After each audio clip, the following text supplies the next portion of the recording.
Got my coffee, got my Flandrine hat. I think I'm ready to go.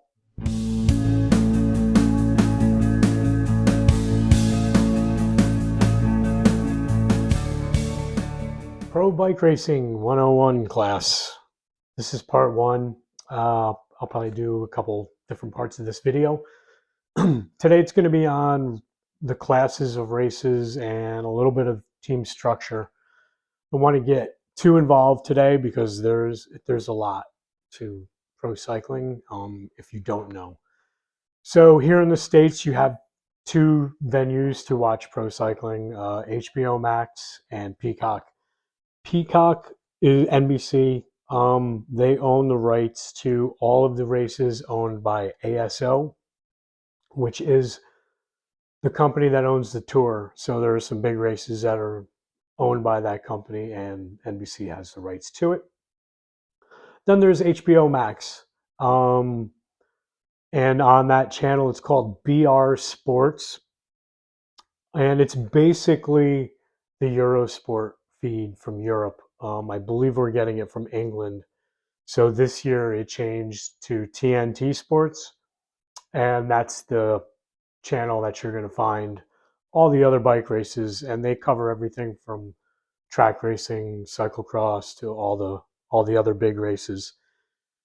So there are two main types of races. There are one-day races, um, time trials, which is one person at a time against the clock, and obviously the fastest man wins. Then there's also what are known as the classics, big races,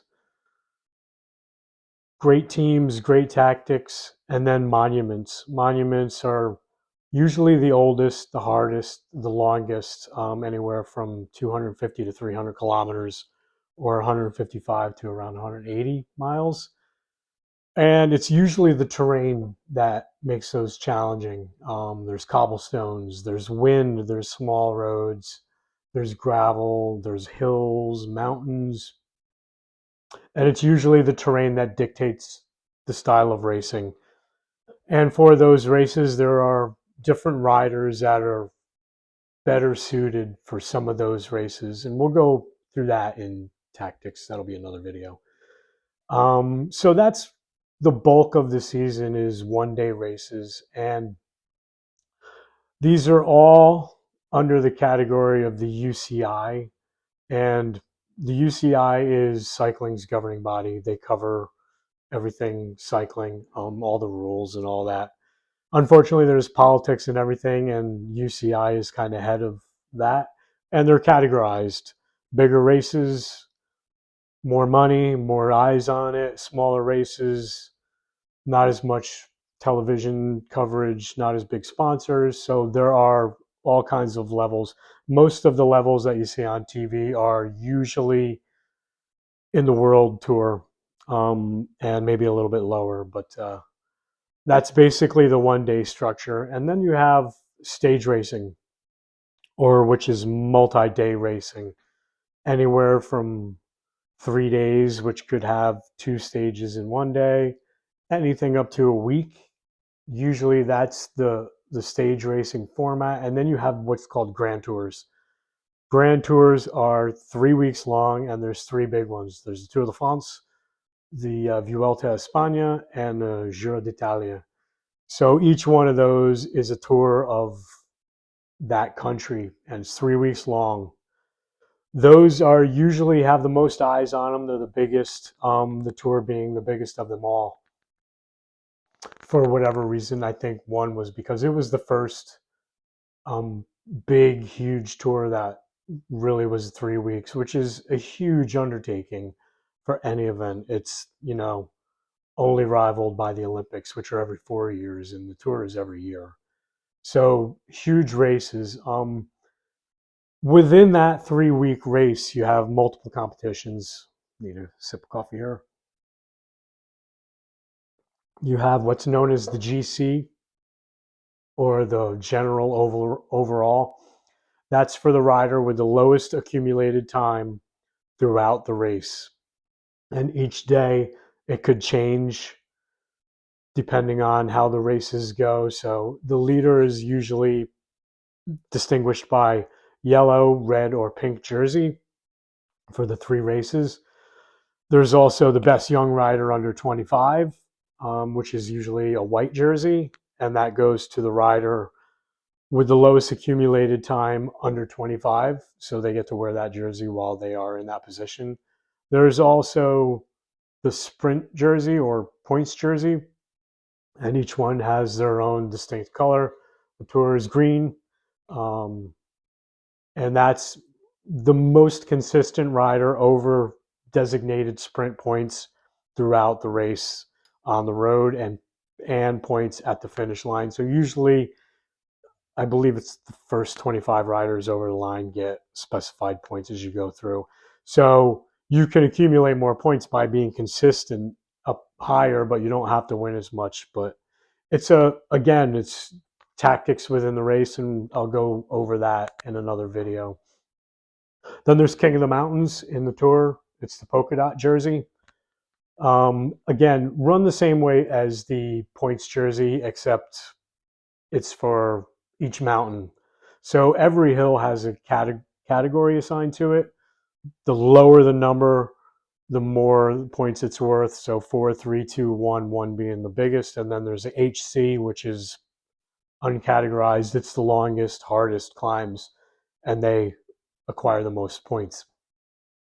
There's also every day a most aggressive rider, which is voted on. So there's no rhyme or reason with that. Usually it's the guy who's in the breakaway the longest, tries to establish a lead.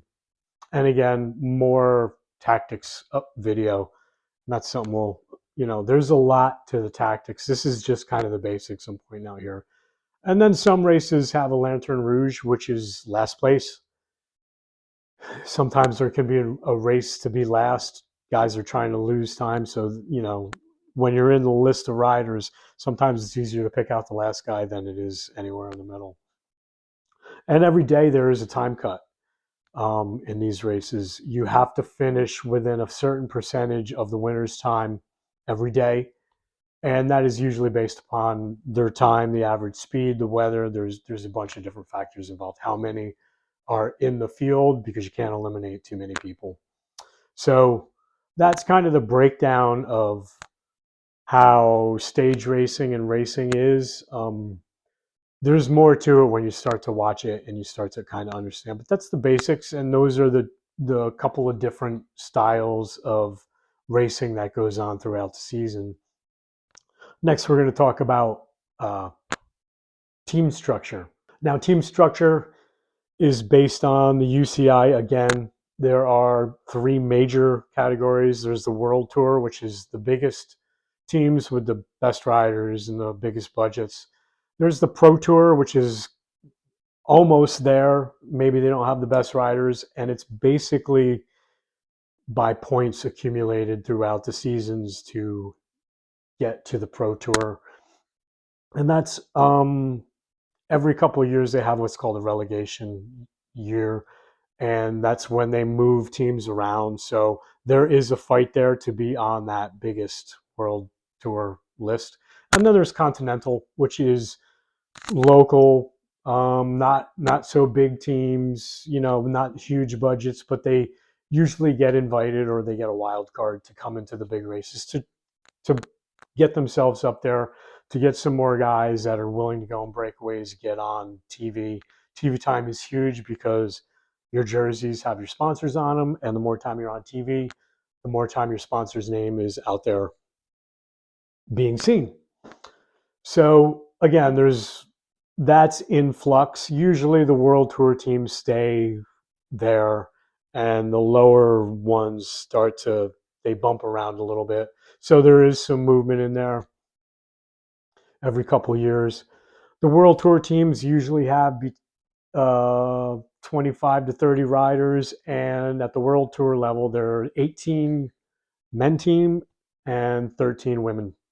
So the women's calendar is exactly the same. They don't do all the same races, and usually some of them are shortened, but the women's racing is getting super exciting now too because it's becoming more popular.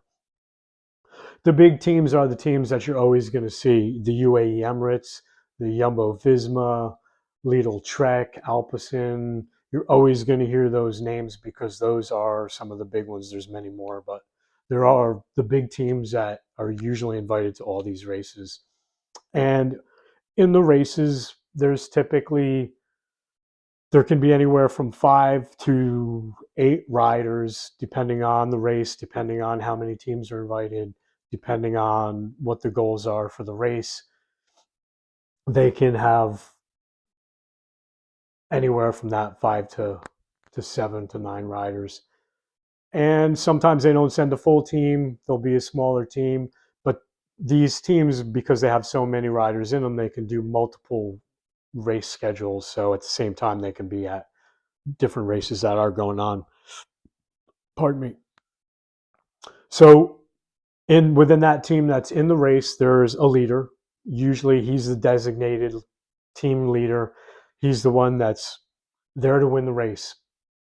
There's also usually a captain or a co-leader. They're usually there to be with that leader as long as possible and sometimes can take over that role. That happens quite often depending on how somebody feels. Cycling is a beautiful sport and it's always changing because you can feel like $1,000,000 one day and crap the next. So there are dynamics within that team that can change, but there's always usually a couple guys that are strong. Then you have your domestiques. These guys are the water bottle carriers. They go back, they get clothing, they get food when they need it. They're in the wind, protecting that leader because the more time you spend in the wind, the more energy you use. So they usually protect that leader. They're the ones going back to the cars for clothing, like I said, water bottles, food. Um, if the leader punctures or something, they can change wheels and tires quickly. And there's a lot of dynamics in there, and that'll be in another video. There's also the car. There's usually 2 cars following the race. In that car, you have a director sportif. He's kind of the coach. He's back there. They get to watch the race on TVs while they're driving behind the race, so they can see what's going on, and they relay information to their teams through earpieces and microphones, so they can tell what's going on, so those teams can make their decisions accordingly out on the road. It's not always the best situation because everybody knows what's going on now, and there's a little bit less drama sometimes, or it adds drama, how depending on how you look at it. That's for another video. But the director sportif is in the car watching the race. There's usually another director next to them so they can really watch. One guy's driving, the other guy's kind of calling the shots. And in the back seat, you got the mechanic. He's ready to jump out of the car, grab a spare bike, change a wheel, do whatever they need to do to get their rider back in the group. And sometimes there's 2 cars. One can go ahead in a break if their riders are up in a break. One usually stays behind. And then there's other riders or other support on the road. They're called soigneurs. They're handing off bottles from the side of the road. They're handing up feed bags in designated areas for food, because riders aren't stopping to eat. They're getting it on the fly and they're handed up in little musettes that they grab, throw it on their shoulder, and they can eat on the run. So there are other riders along the roads and back at the hotels, depending on what race they're doing, to do massages, to help these guys out. So you can see there's a lot going on in professional cycling. Way too much to kind of explain in 1 or 2 videos. But this video, I just kind of wanted to go over the basics.